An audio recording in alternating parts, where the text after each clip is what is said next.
Hello, my name is Father Tighe, and this is our 139th segment of our journey of faith in the light of the cross as we begin our 24th chapter.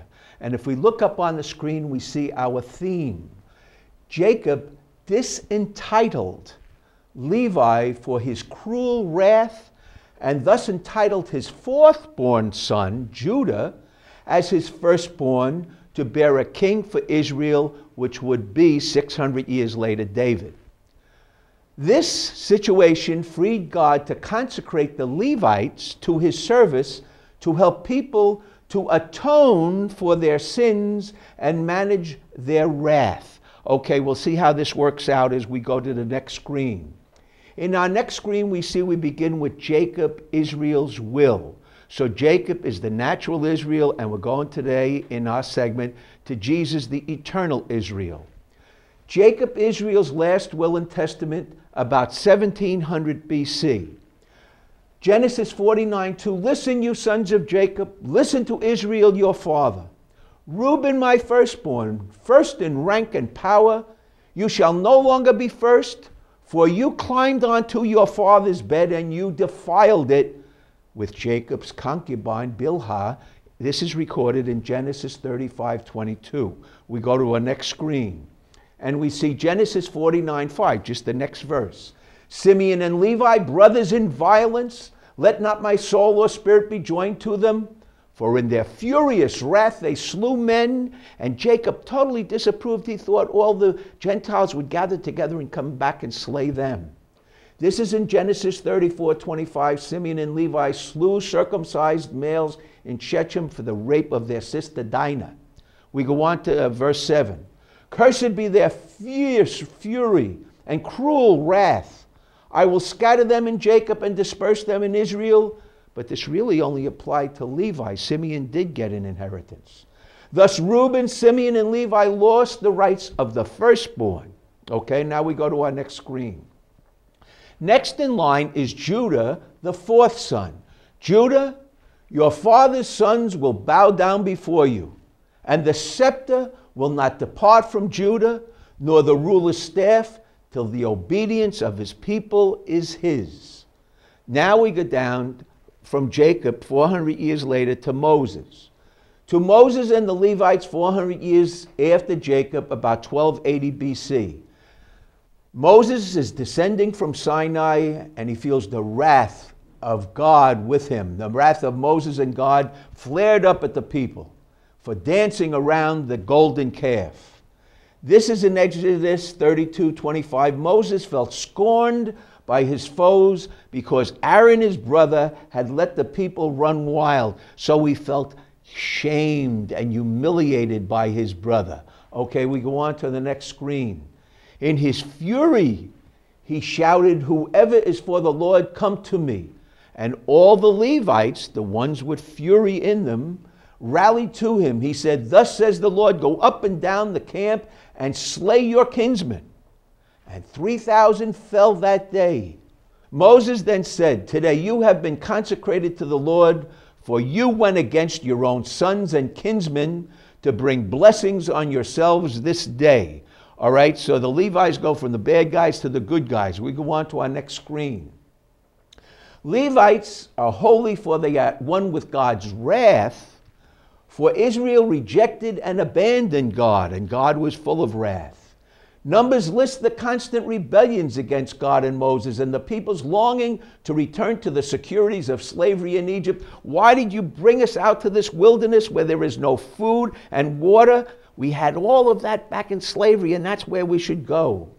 The constant rebellion stirred up not only the wrath of God and Moses, but of the Levites as well. So this is the main theme.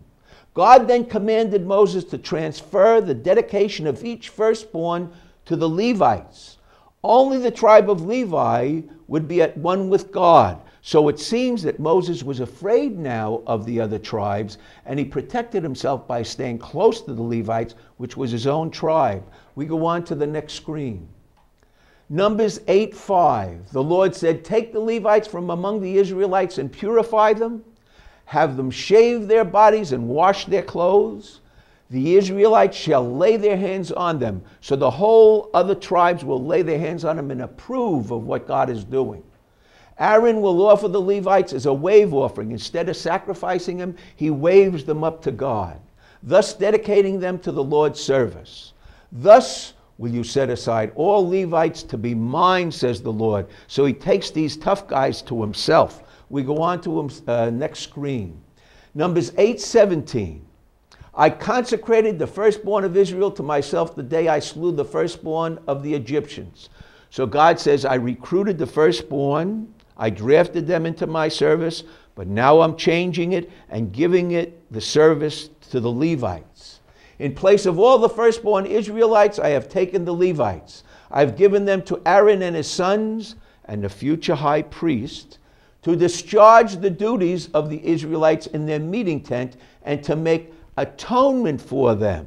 We go on to our next screen and we read, anger makes people aware something is wrong. So basically it's not bad.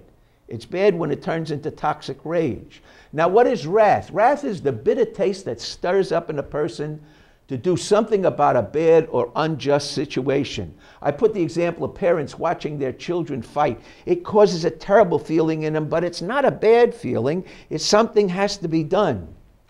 But if not prayed about and reasoned over, anger and wrath can become toxic rage. Now that's when it's bad. Toxic means poison. It goes up into your brain, the poison, and it deadens your mind and you just lash out, which makes things worse.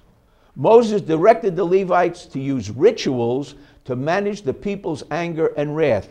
Like if a man is suspicious of his wife, he goes to the priest and have this Levitical service where the woman takes a bitter drink and drinks and they see the response to determine what is really wrong. But meanwhile, it gives it time to calm down.